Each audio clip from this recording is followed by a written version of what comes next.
Okay, we're going to call this season 2 of the Being in the World podcast. A lot has happened since season 1, which I think was 3 weeks ago. We did our last podcast episode. Indeed. After a promise to do it every day or not at all, in your words. While the season is running, of course. While the season is running. So intra-season, as much time as we want can pass. And I turned 45 on November 7th. And as my birthday present, I asked my dear friend and cinematographer, Chris Gallo, to fulfill a dream that I've always had, which is one of the only episode we've ever edited of this was the first one. Yeah. For some odd reason, I thought it sounded better starting like 20 minutes in because I thought it was too expository, which means that we cut out our introduction and like the reason that we're doing this. So I think that we can introduce season 2 that way. Mm-hmm. And one of my dreams in life has always been to be like a traditional talk show host. And in order to do that, some of you are just listening to this. I'm sure a lot of you on Spotify and iTunes podcast, which now we're on, which I'm super excited about too. But there's also a visual element of this. So if those of you who are lucky enough to be watching this on YouTube are seeing that it was really haphazard before, but what I always wanted was a proper kind of TV studio. And now that I say this, looking at this, because we're monitoring it, it still makes me laugh because I'm sure that we're going to look back on this as you know, the early flapping around of neophytes. But it is like a dream of mine to have a talk show like the Dick Cavett Show or like William F. Buckley's Firing Line, where we just engage with interesting people and ideas. And but they had budgets and set designers and advertisers and network support. We're just us. This is the homemade version of that. Yeah. But I do like the idea of like musical variety too. And so this is like all mic'd together now so that I can play the piano. Right. And I've talked to a lot of people about how we should do the piano. And Gallo actually said, it's nice for people to have a break every once in a while. Like I don't have to play over people talking. Right. But like a minute, like in between topics or something like that, or at the beginning. I'm working on a piece that I think will make a good little intro, but I'm not good at it enough yet. I want to hear it. Can we hear it? Can we hear a few notes? I didn't write it, but it's obscure.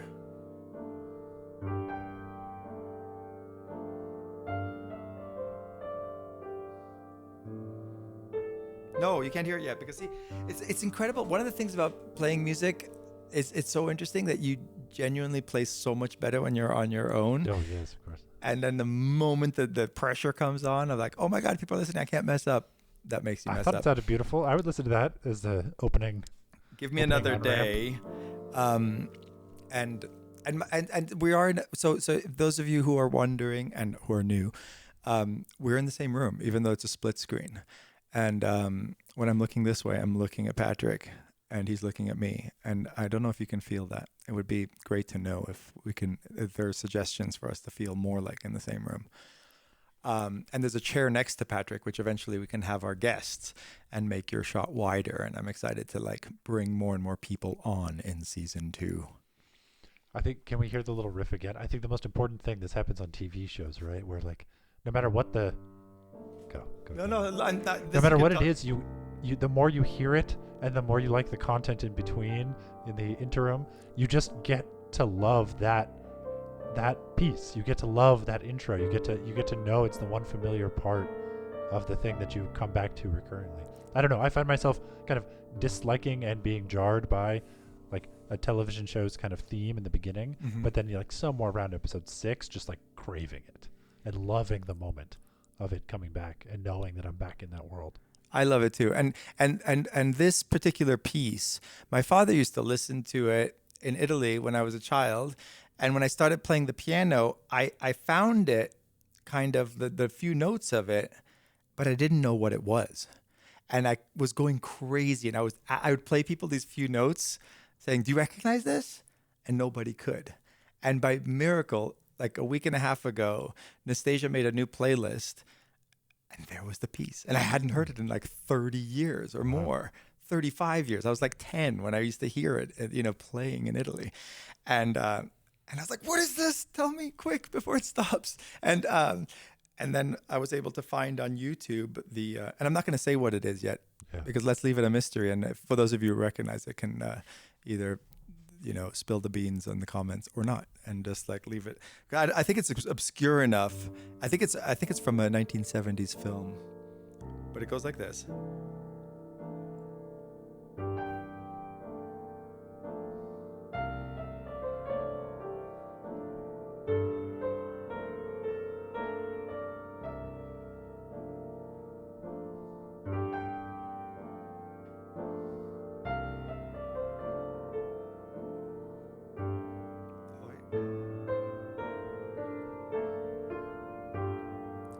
That's got a few mistakes, Right there, but we're gonna get it more and more perfect each time. That'll be the interesting thing. Most podcasts, I think, have a pre-recorded canned thing. Absolutely. Whereas this is going to be like a reflection of how practiced I am, how nervous I am, and you'll be able to hear that both in my voice and my playing. And I'll work on trying to fade in my own voice, like volumetrically. No, you don't say volumetrically, but whatever that means. So new season, new birthday. Reoccurrence of a piece you haven't heard in 30 years. It sounds like our theme, without having come up with one, is like birth and rebirth, and you know. Yeah, and of course, we're not leaving out the most important thing, which is new president. Oh yes, of course. Which happened on my birthday. Absolutely. I thought birth and rebirth. Birth and rebirth, and new beginnings, and new, you know, dawns of new eras, which is what very much I could feel.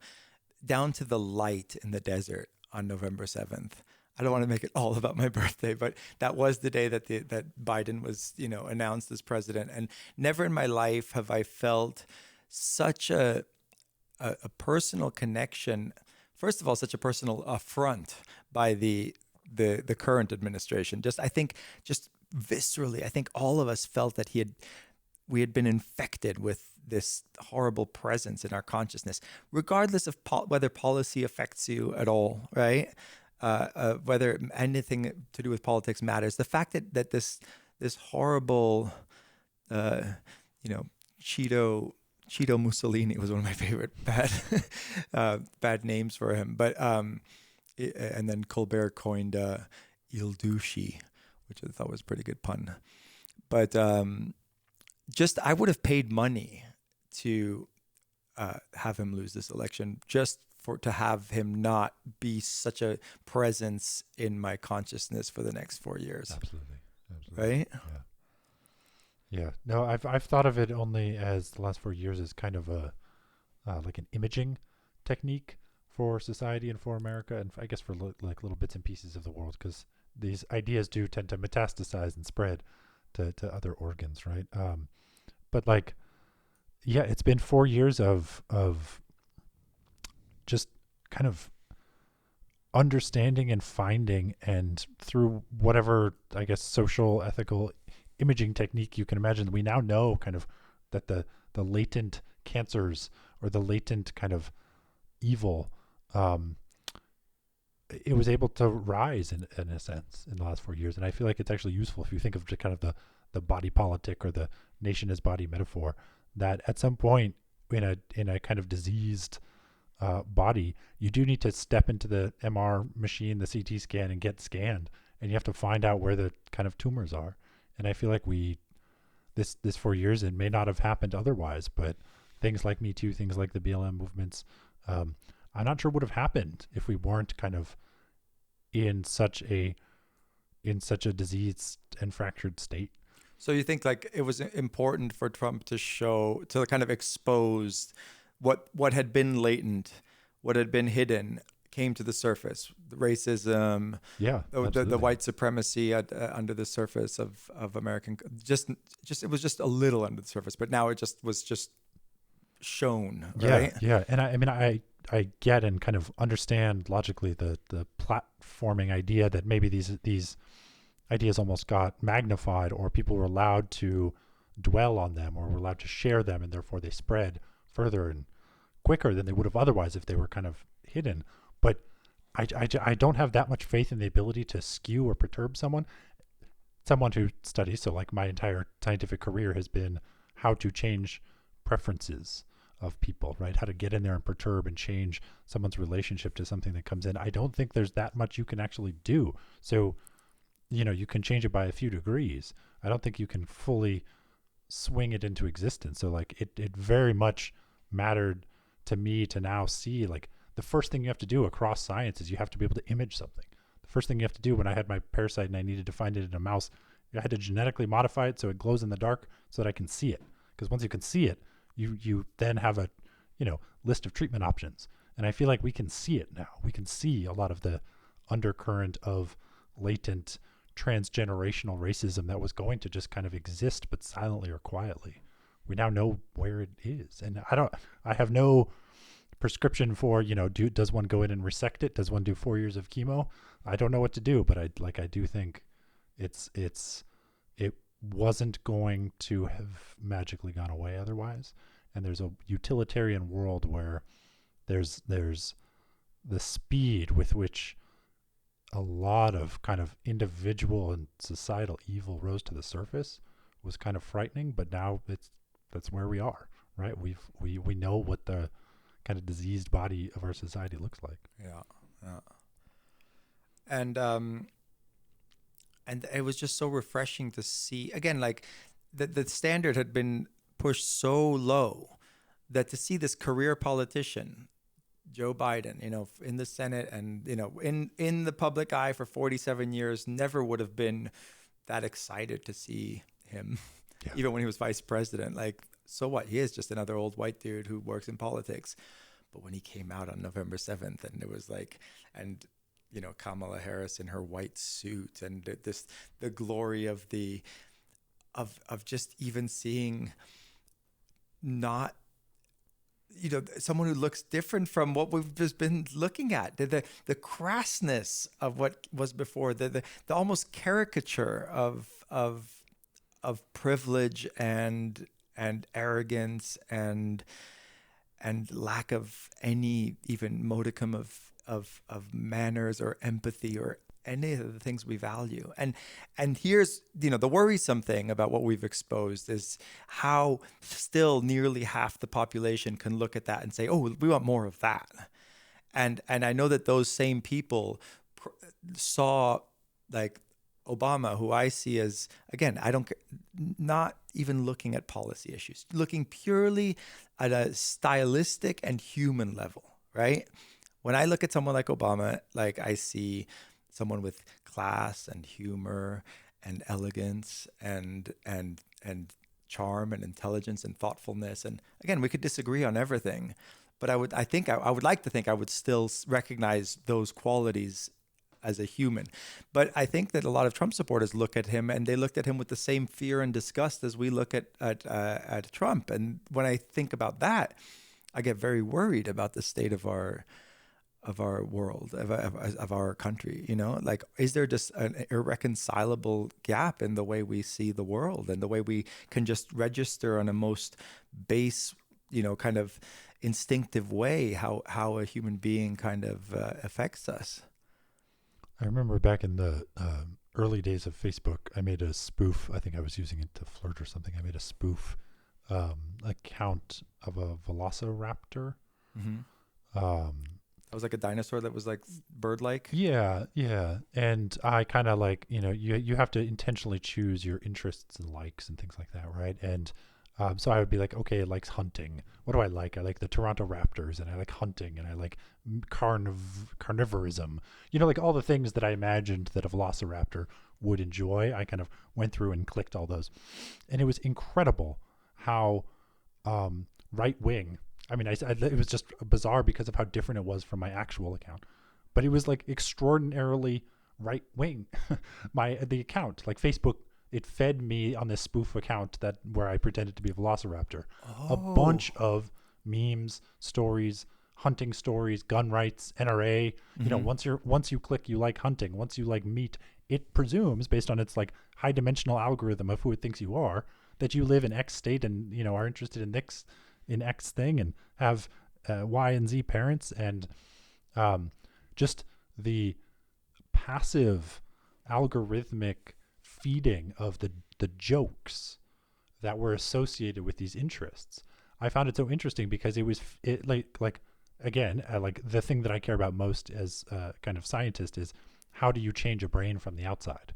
Like that's most interesting to me. You can use words, you can use propaganda, you can use these subtle little things, but just even the style and kind of humor that you get exposed to, people tend to tell jokes they know. By definition, you can only tell a joke that you know. And so the more you get exposed to a certain category and set of jokes, those become the ones that you tell, and those become the ones that you believe, and those become the like sentences that you conjure when you're trying to come up with a response to someone.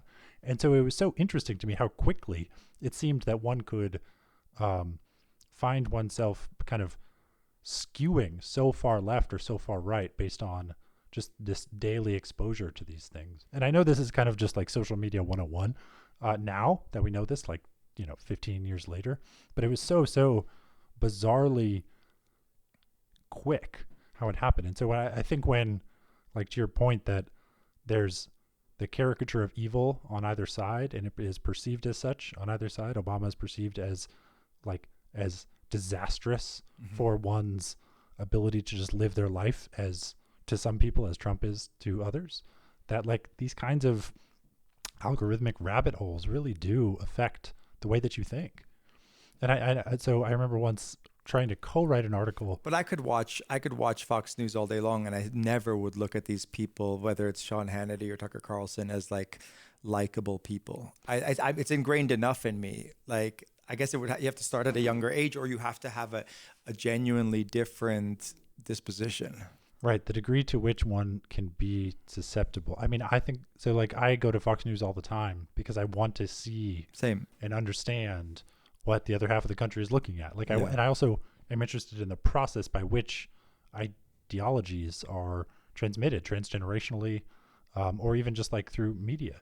I remember I was earlier this year, I was at this event, and I sat down, and it was would you say emeritus if they're retired congressman, I think a retired like 10-term congressman.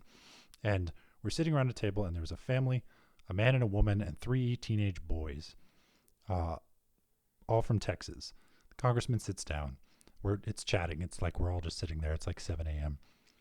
This woman comes and sits down and joins us. It's kind of like open seating in a huge banquet hall, right? You just kind of pick and choose the table you're supposed to sit at for breakfast. And she comes and sits down, and the congressman goes, he's in like congressman mode, and he says, where are you from, and what's like the biggest problem?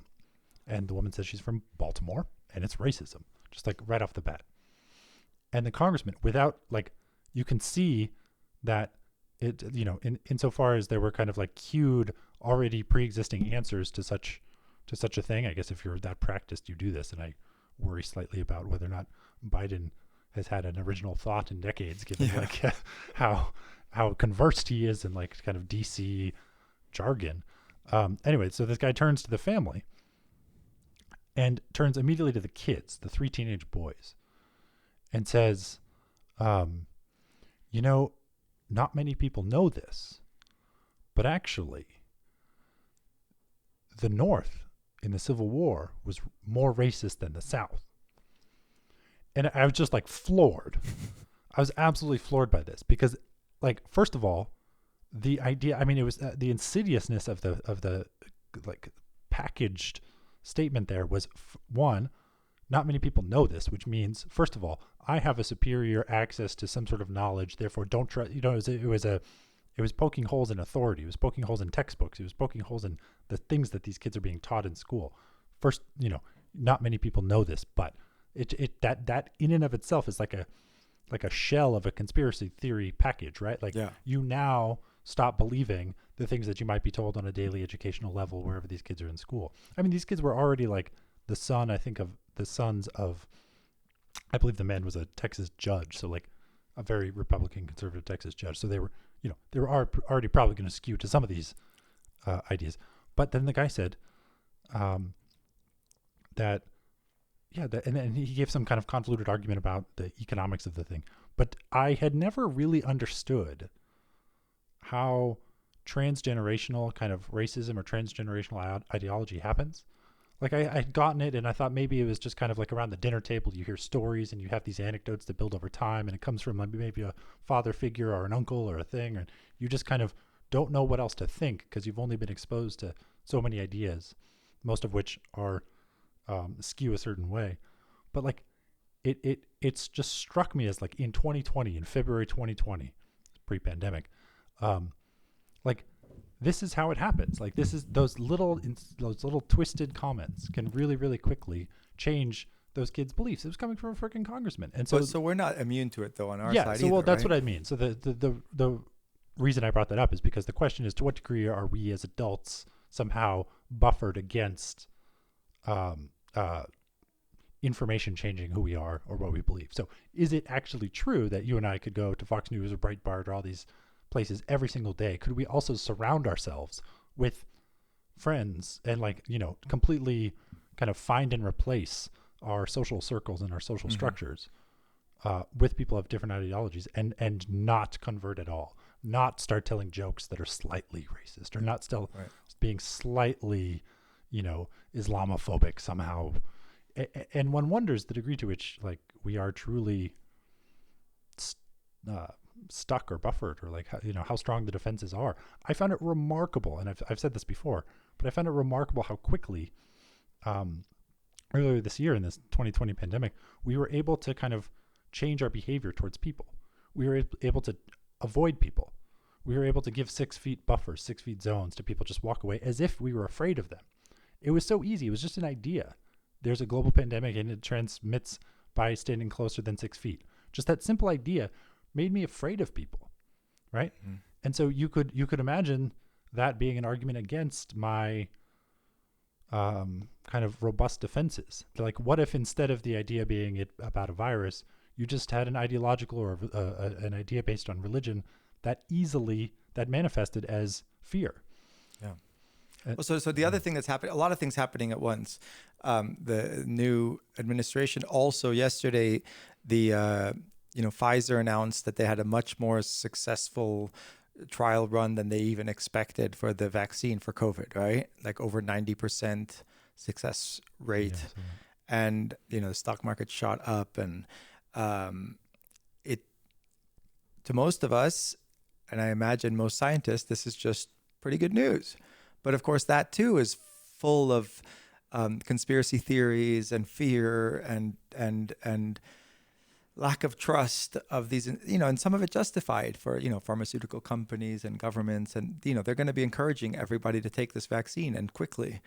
Again, how much of, I got into an argument with a friend, almost, I think probably a friendship breaking argument with someone who already was wearing me down with like conspiracy theories against COVID, and he responded at some point with a comment on something I'd posted on Instagram saying, "Oh, science is only ideology and only politically motivated, and so we can't trust anything that scientists have to say." And I was like, okay, that's enough. Like, I can't like even engage with that sort of thinking, right? Because I'm very much a relativist when it comes to morality, when it comes to philosophy, when it comes to like, I'm very cognizant of the fact that there are many ways that being can manifest, and that so much of it is interpretive and everything. But to a point, right? Like, I think that I want to ask you as a scientist, and I want to go back to what we promised, which is a bit of an introduction to who we are and why you should listen to us if you even should. But Patrick, spoiler alert, is a scientist, a PhD in neuroscience, and you also studied philosophy as an undergrad, like me at Berkeley, and how does the philosopher in you and the scientist in you reconcile the kind of ephemerality of truth, right? Like, what do you think? What do you say to someone who says science is just ideology and it's all just politics, and and then that leading them to say, we can't trust any of these scientists who are going to inject us with these vaccines that are going to actually control our minds and, do all sorts of nefarious things. Yeah. So they're like ready-made, prepackaged aphorisms for this. Like, so there's one that I think of often, which is physics advances one funeral at a time, right? Which is this idea that like the old way of thinking has to die, and it literally dies when the people who think it die. And that generational shifts or like entire kind of shifts in how you think about things tends to go generation to generation. Progressive social movements, it takes generations, and it's not because it takes that amount of time. If we had lifespans, I think of like cuttlefish or mosquitoes, we'd be much more progressive. Like, cuttlefish are a year. I think dragonfly or something is 24 hours. We'd be a hell of a lot more progressive if generations only lasted that long. And so, but built into that, which I think is a truism that most physicists even would agree, that physics advances one funeral at a time, is the idea that there is social influence, right? Like, I cannot, from the outside, like there are a lot of things I know nothing about. Economics or something. I imagine that economics is some kind of like objective thing that happens outside of people's influence, even though I know it literally is just a accumulation of an aggregation of people's behavior. I imagine that the like markets or the currency or something, there's theories that happen that are not kind of, that do not succumb to the whims of people and the kind of politics and social stuff. But of course it does. Everything is just people. It's all just soylent, right? Everything is people. Every institution we have is people. Science is an institution, and it is just people. And so I do this thing where I vet scripts to help fund them, and they're science-based scripts, and I just did it very recently. And the theme of the ones that were selected, or rather the theme that I saw, it was two moments in science, both of which had like an undercurrent of things are being held back. Science is being held back. Science is being slightly distorted by the very nature of the fact that it's people doing it. That at the time in the 1800s, an African-American man who did actually invent a like aspect of the light bulb could not patent it. So they were not given credit ever to be the inventor of the tiny little piece that ended up being part of the light bulb, because African-Americans at the time did not have the legal right. And so it was an engineering advance, it was a scientific advance, but this idea that it just exists and happens without the influence of people, I think, is wrong. So there is a degree to which all of this objective science is skewed by just the fact that it's people doing it. People are kind of brutish and nasty, and we're petty and we're territorial, and we want credit. Science is not anonymous. People want credit. And just by virtue of people wanting credit, you're going to get all the politics that comes with that. And like, people want to be the one who maybe makes the vaccine. People want the money behind being the one who gets to make the vaccine, et cetera, et cetera. But like, there is a certain degree of just, you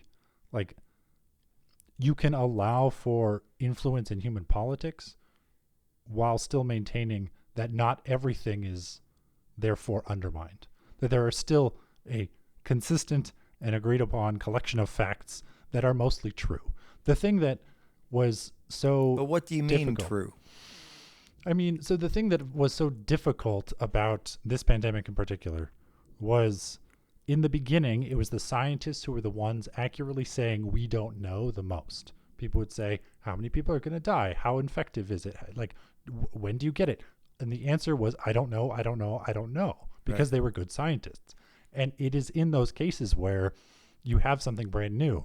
This thing, you could do your best to compare it, and a lot of mistakes are made by comparing it to previous coronavirus kind of semi-quasi pandemics, right? Which people did, which the best virologists in the world made mistakes in the beginning of this.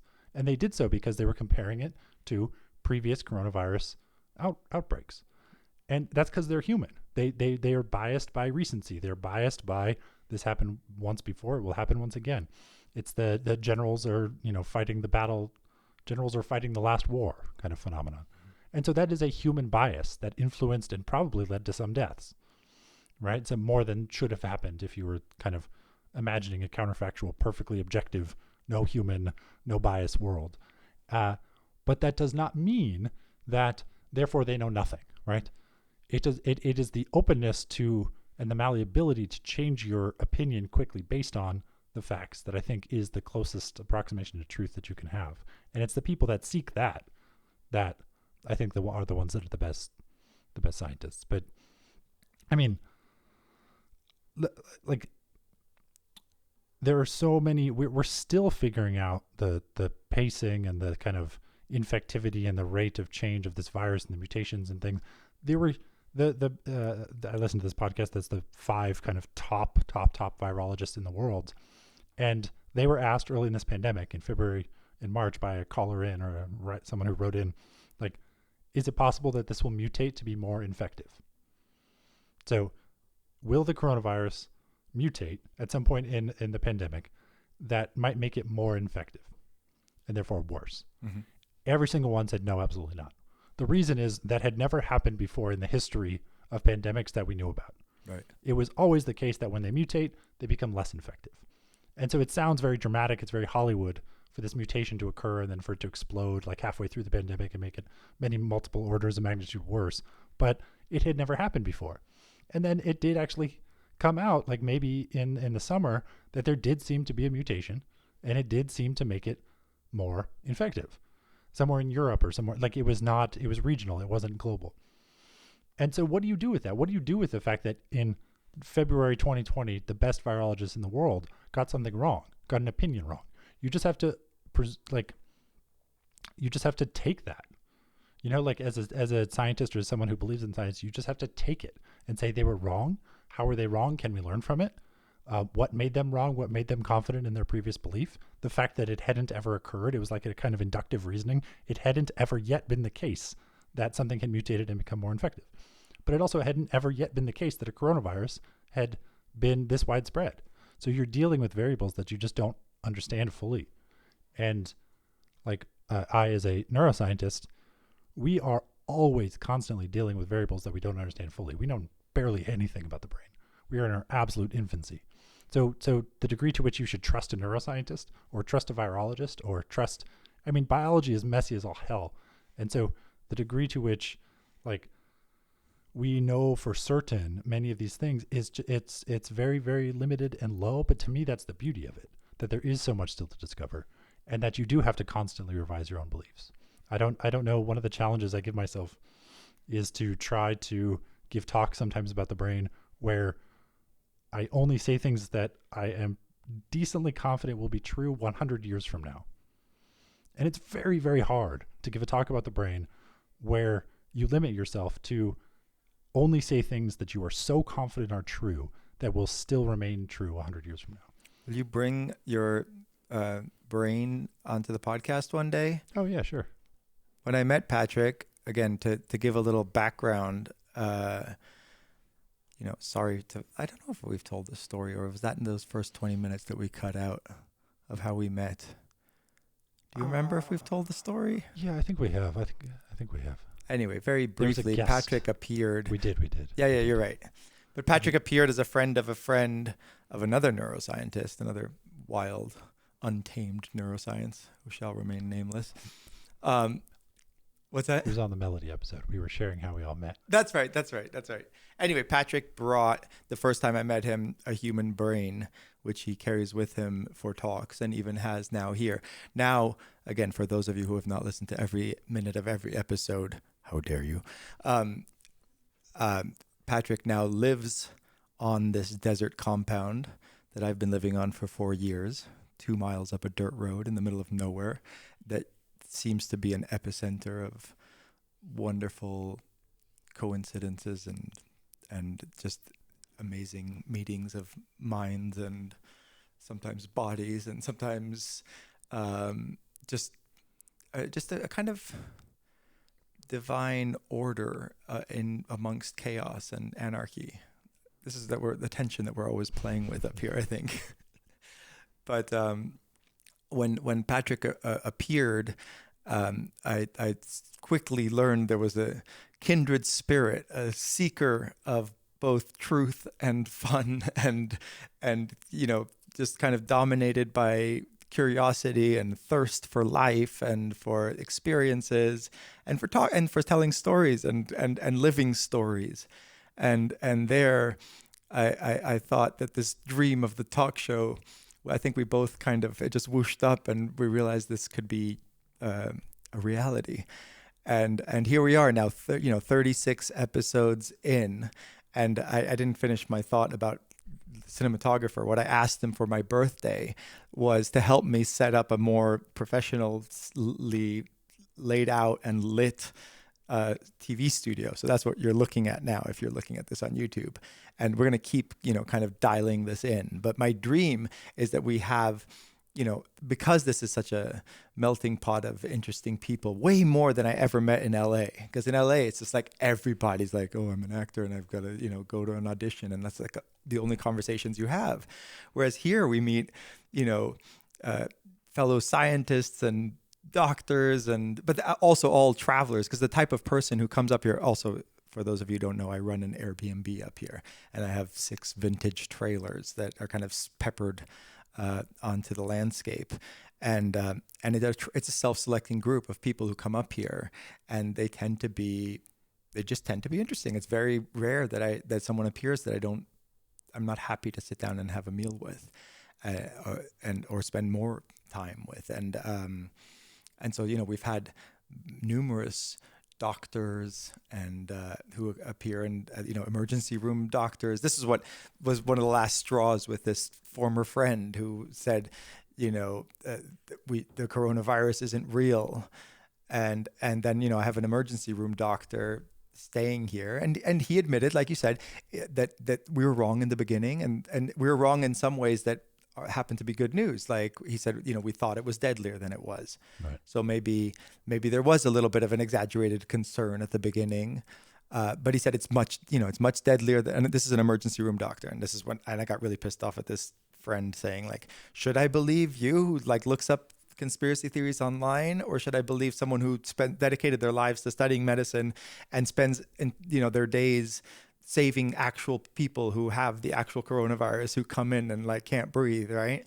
But so the reality was that the virus is not as deadly as we first thought, but much deadlier than the flu, 5 times deadlier probably, right? Have they zeroed in on something with that? And also in a way deadlier than we thought, because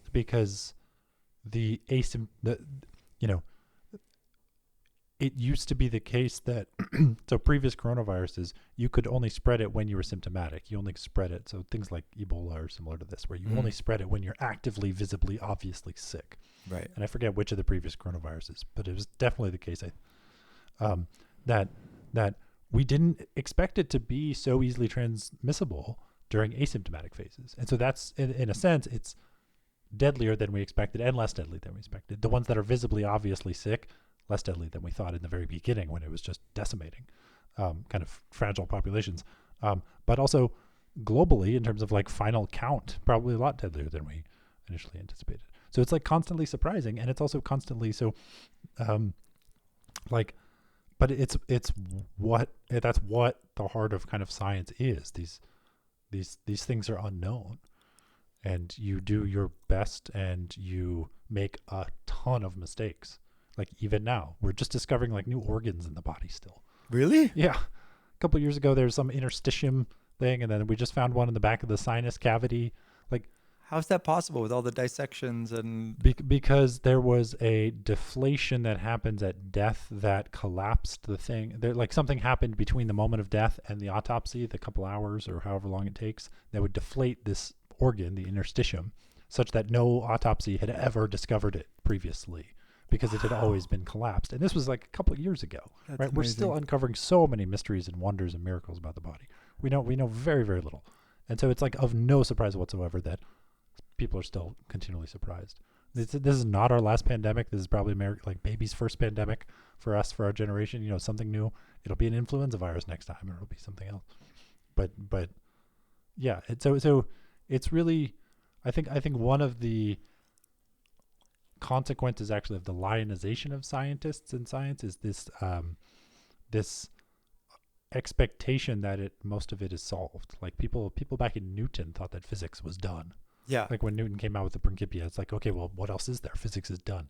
And people sometimes think that biology, well, look how much we solved. But if you go into an actual operating room, spend a couple weeks in a hospital, there's so little we still don't know. I So listened to a much we still don't podcast. know. Do you know who Alex Filipenko is? Yeah, the He was astronomer. yeah. Yeah. So he was on a podcast yesterday that I just really enjoyed, and I guess he was a professor at Berkeley, or still is, when I was there, and taught one of the most popular astronomy courses. And I guess now he's a Nobel Prize winner. Did you ever take his class at Berkeley? I think I did. Anyway, he was talking about how much science depends on new ideas before the data is in. So, once when you had the idea that the Earth was at the center of everything, Ptolemy came up with the Ptolemaic equations to explain why the planets seem to go backwards at some point, the retrograde Venus and all this stuff, which we hear about in this compound more in terms of astrology than astronomy. But, these complex, courses that the planets went on were explained by incredibly accurate equations that worked for 1,500 years to describe the motion like very, very well, right? And then, Copernicus, I think he said, had the idea that maybe the sun is at the center of things, not based on what he saw, but based on knowing that it was the biggest thing in the sky, and they knew that it was farther than the moon, so they knew that it must be bigger. And he said, well, maybe it's at the center. And then you start to look, and then he found the one anomaly in the Ptolemaic equations that said, because Venus should have only had like a crescent and new phase, but instead it was going through all the phases the way the moon does. And that was the one little thing that didn't fit, and that was able to push everything towards the heliocentric view of things. And then it was confirmed with Galileo and the telescope. I might have some of this confused, forgive me, but the idea was that it took somebody having this fresh idea more than it did having data that contradicted and then from that, new science proceeds. And I guess this is just another way of saying what you said before, which it proceeds one death at a time. And like it depends on youth and everything like that. But I guess the ability to admit error and the process of the scientific method allows, hopefully, for even leaving open what truth itself is, that maybe it's just what works better, like a pragmatic view of what truth is. Maybe there isn't a actual correspondence with reality. But even setting aside that deep philosophical issue, it does seem that the science as a method gets us closer and closer, partly through humility, right? It seems you're saying, partly through the ability to admit error. And that what a lot of these conspiracy theorists or religious people have wrong is that they aren't able to admit error, and therefore they're not able to make progress, right? Yeah. And to that, I would define truth as like a robustness against being overturned. Right. So the things that are more true are less likely to be overturned, that don't actually, if a new regime comes in, or, suddenly it's the Handmaid's Tale, like a dystopia falls, a totalitarian dystopia falls upon the world. Those things that do not get overturned are those things that are probably closer to being true. Like there's a resistance, there's a robustness against its reversal. Speaking of authoritarian regimes, we do seem to have narrowly escaped a move into authoritarianism, and we're not out of the woods yet. Because it seems like now, Trump is not conceding. Now, we would have hoped that everybody would have just told them that he has to, but no, people are lining up behind him, probably for obvious political reasons of not wanting to alienate their voter base. Right. But I hope that in the back of their minds, people like McConnell are saying that when push comes to shove, they're gonna show him the door. But because it's gonna depend, I guess, on at least a critical mass of politicians turning against him, right? Do you have any concern? I am immensely relieved somehow that the concept of the election is being somehow upheld. Like there isn't nearly as much conversation about a poll being hacked or a voter, machine. There's about the fraud involved. People are just not buying the story, which is great. Like a disinformation story about disinformation is not being bought. It's like, wait, where's this sanity coming from? And so that actually gives me a lot of hope. I'm actually a lot less worried than I was a week ago. Okay, good. Considerably less so. I'm still a little worried, but I'll be less worried in January. Yeah. And we can go back to the old worries. It's not like we were all complacent during, so-called progressive, authority, but it does feel like the mood is shifted. It is rebirth. It feels like a rebirth. And the other thing I've done is I've decided I felt very addicted to social media for the last several months. My screen time on my phone was like something along 6 or 7 hours a day, which is like absurdly high. And I think a lot of us, I'm even ashamed to admit that, but I know that there's comfort in numbers. I'm sure a lot of you have the same issue. So I decided to just take at least a month off of Instagram, Facebook, Twitter, which had become the worst addiction for me. And already it's dropped dramatically, and I feel a rebirth in that sense, a re-engagement with the world. And you did it on your birthday? I did it on my birthday, Great. My 45th birthday, and I a lot of people asked, well, will you still do the podcast? And I said, yes, that's one of the reasons I want to do this. I want to focus on the things that actually I find fulfilling, which are playing music, doing this podcast, and photography and engagement with Bombay Beach and with the people around me, and doing physical work and around on the property and building things. So I it's day 3. I feel an immediate re-engagement with the world, and I highly recommend it to everybody. Then people came out when I announced that I was going to do this. People came out with their own approaches.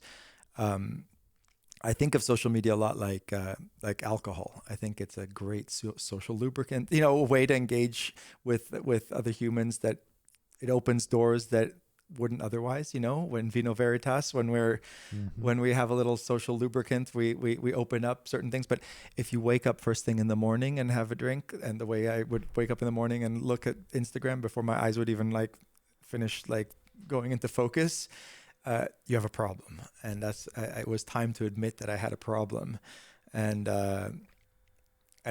so people were making suggestions for when I go back into it, because I do think there are certain things that just like I wouldn't want to stop drinking for the rest of my life, because I do think it can be great.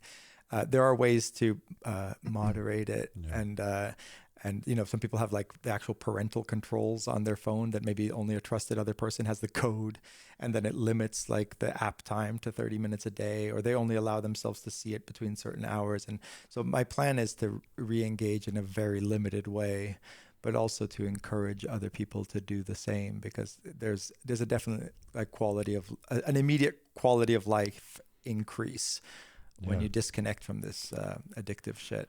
So I recently it actually started around kind of your birthday weekend. There was someone who I noticed from afar was having a lot of kind of interactions that were directed at them, and that seemed just for just gossipy, silly reasons that were just kind of the person was being offloaded a lot upon, right? People were offloading a lot of baggage on them in this evening, and I just went up and I said to them, I just want you to know, I'm seeing this happen. It's not just you. Just you're not alone in this, whatever this is. And they said that it was so extremely helpful. Days later, they said it was so extremely helpful just to be seen, and asked me kind of why or how I knew. How did I know? And the answer I gave, I was just kind of making up off the cuff, off the spot. But I've actually thought about it a little more, and it related to social media. And it related to the fact that, so I've watched more so than anywhere I've ever been in my life on this compound here at your house. People have been on social media more than I've ever been exposed to in my life. I'm not used to the constantness. And I think that's partly it's an LA kind of offshoot. LA is much more. The places in LA that I lived were not the social media hubs, Mm-hmm. or the kind of Instagram hubs. And so, what I said was like, I believe that a part of the reason for taking a video or photo and then immediately sharing it with your thousands of followers is that you're experiencing something beautiful, and you're experiencing a moment, you're experiencing an event that you want to share, that you want more people in the world to experience. And I think that's fundamentally a good setup for that's a good logical setup. You're experiencing something and you want more people to contribute and be a part of it. That's great. And but what I realized is, so like, I'm not on very really anything, and I think what the consequence for me is that when I experience something great that's happening in front of me, instead of thinking, oh, I want my 10,000 people who are following me to kind of get a glimpse of this, I kind of look around where I currently am and think, who here isn't experiencing this the way that it maybe could be? Or who here is not seeing the sunset on this side? Or like they're looking the wrong way, but the beautiful thing is happening over here. And so instead of taking the photo and then sharing that with your 10,000 people, but ignoring the person who's looking the wrong way, who's right next to you, I have the kind of, honestly, because I just don't know what else to do, and I want to share it just with the people that are there, I'll go and like tap the person on the shoulder and say like, look that way. But it's local. I have no global reach. I have no reach beyond where I am at the moment. And I think one of the potential ways of, basically, addictions just get replaced with other addictions is the problem, right? So now you have a 6 hour a day. What are you going to do with those 6 hours? And there's a world where I think, you are surrounded by so many people here. There's a world where all of the energy of sharing the moments that happen on this compound can actually be transitioned and transferred to, maybe there are people around you or immediately in your vicinity who are not fully seeing the thing that you're seeing, or seeing it in the way that you're seeing it, and that you could kind of give that energy to them in some way. And I think, again, this is like the conflict between the relativistic side of me, which I think you're tapping into when you say, well, one addiction is going to get replaced with another, Yeah. and the more absolutist side of me, which thinks, no, there are some activities which are just intrinsically better than others. Yeah. And I think this is one of the big themes of the whole podcast, the being in the world, Heideggerian, kind of examination of skillful behavior and engagement with the world, and how things show up for us and whether they show up for us as meaningful or not. And, I do think the phone and these technological devices are designed almost to be empty, meaningless experiences that don't require any skillful engagement, that don't require any responsiveness or sensitivity to nuance or any of the things that real life provides. And we've unpacked that in previous episodes, and I'm sure we'll do it in other, attack it from other angles. But for me, I'm playing the piano for a lot of those 6 hours, and I had been not doing that. And there's something about when I play for a few hours and you get warmed up and you start getting into this flow, and it's just so profoundly fulfilling. Yeah. And you never feel like you've wasted time. And frankly, I never feel like I'm wasting time if I'm just sitting, breathing, looking at this beautiful nature around us. Like there's something about being these embodied humans in this world, which we need to not lose sight of. And, I do, I haven't given up on YouTube, because I think that there's incredible knowledge to be gained listening to incredible, great podcasts. And, hopefully, humbly, we contribute to something deeper and more meaningful with these conversations, because we sit here and have our chats. And I think that according to Heidegger, in order to develop skillfulness, you need to commit, you need to take risks, right? You need to develop, skills and over time and in specific places, and all of these things contribute to that. And I see,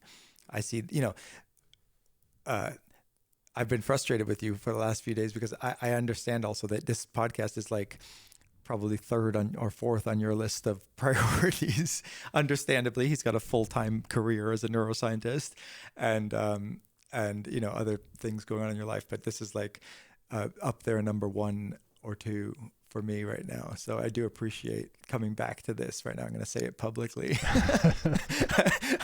I'm going to keep pressuring you and to come back to these talks because I find them really, meaningful. Yeah, and full disclosure, right before this started, one of the solutions I had to assuaging your frustration with me was, hey, let's just call this season 2. Yeah.